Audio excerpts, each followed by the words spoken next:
It is 6 p.m. here in Cairo. Time for the news bulletin, and we'll be starting straight away with the main headlines.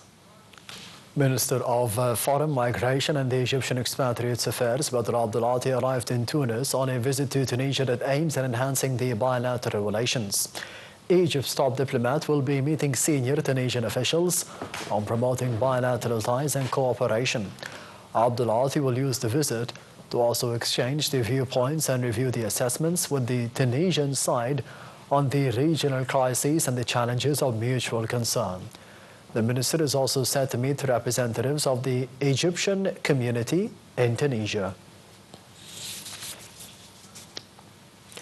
Palestinian health authorities said that 34 people, including children, were killed in the Israeli strikes across the Gaza Strip. Among the dead were 10 Palestinians in 2 strikes in the Jabalia refugee camp, including 8 from one family. In the city of Khan Yunis, 10 people were killed in the Bani Suhail area. The Palestinian Hamas group urged the international community to exert immediate pressure to end the Israeli complete blockade of the Gaza Strip that has been in place since March the 2nd. On Thursday, the 8 groups raised the alarm over the Israeli blockade of Gaza. The United Nations said that thousands of children have become malnourished and most people are barely eating one meal a day as stocks dwindle. Hamas's chief negotiator Khalil al-Hayya said in a statement that the group rejects the Israeli latest truce proposal and called for a comprehensive deal to end the war. Lebanon's health ministry said an Israeli occupation strike hit a vehicle near the coastal city of Sidon, killing 1 person. Despite the November ceasefire that sought to halt the Israeli aggression that escalated parallel to the aggression in Gaza, the Israeli occupation army has continued to carry out the near-deadly strikes in Lebanon. Friday's attack is the latest in 4 days of the Israeli occupation attacks on southern Lebanon. Meanwhile, a Hezbollah official said that the Iran-backed movement refused to discuss handing over the weapons to the Lebanese army unless Israel withdrew completely from the south. The U.S. strikes on a fuel port in Yemen killed at least 58 people, one of the deadliest days since the United States began the attacks on Houthis.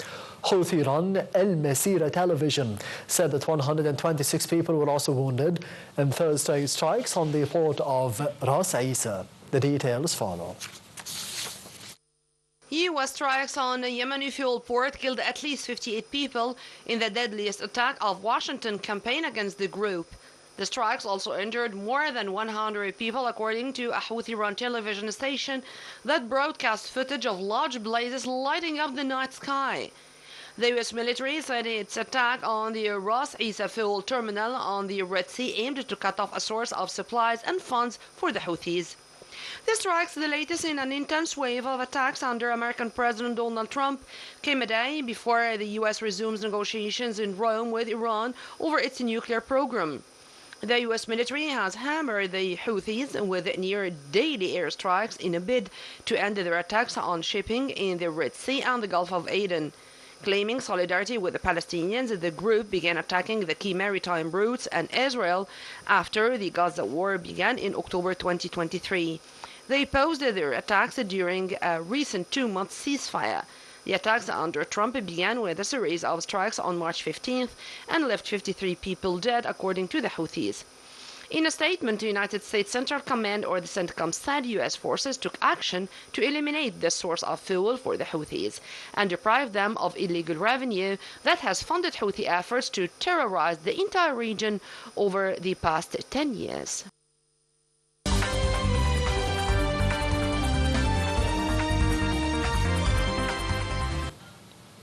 Iran sought support from Russia over a possible deal with Washington over Tehran's nuclear program ahead of the second round of talks this weekend.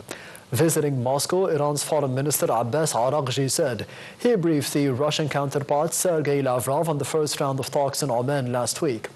He also praised the Russian role in Iran's 2015 nuclear deal with the world powers that led to the lifting of sanctions in return for Tehran's cap on the nuclear activities. Lavrov said that Russia was ready to mediate and assist in the nuclear talks.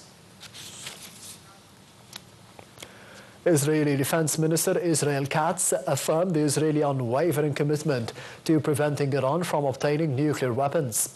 Katz said, Prime Minister Benjamin Netanyahu and I, along with all the relevant bodies, are committed to leading a clear course of action that will prevent Iran from acquiring nuclear weapons.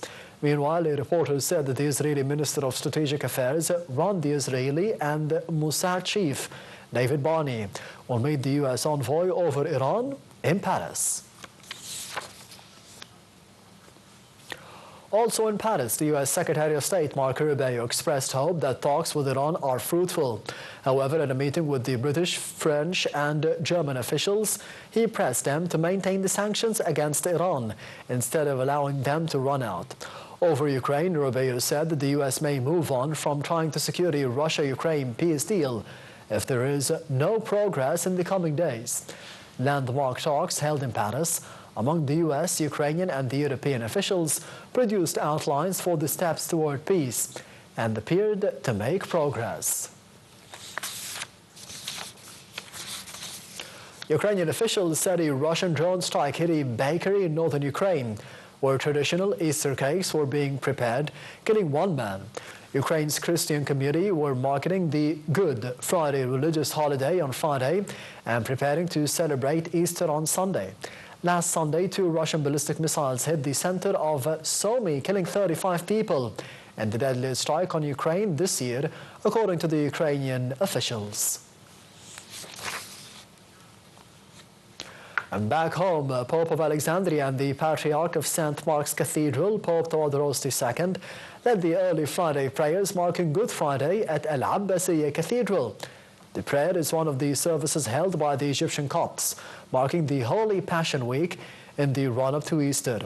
Pope Theodoros will also head the Easter Mass on Saturday evening in the attendance of senior state officials, governors, diplomats, members of the 2 chambers of the Parliament, journalists, media figures, and the galaxy of social dignitaries. Deputy Prime Minister for the Industrial Development, Minister of Industry and Transport, Kamil El-Wazir, stressed the significance of achieving an integration between the maritime ports and the maritime linkage between Egypt and Saudi Arabia. Minister El-Wazir noted that upgrading the maritime transportation sector in Egypt contributed in attracting 6 international navigation lines and the largest 7 international operators to work at the Egyptian ports. The remarks were made during El-Wazir's visit to Saudi Arabia, where he, alongside the Saudi Minister of Transportation, inspected the Jeddah Islamic Port, the main port of the Kingdom of the Red Sea. The United States unveiled new port fees on the Chinese-built and operated ships in a bid to boost the domestic shipbuilding industry and curb the Chinese dominance in the sector. The move comes as the United States and China are locked in a major trade war over President Donald Trump's tariffs and could further ratchet up tensions. Under the new rule, per tonnage or per container fees will apply to each Chinese-linked ship's U.S. voyage and not at each port, as some in the industry had worried.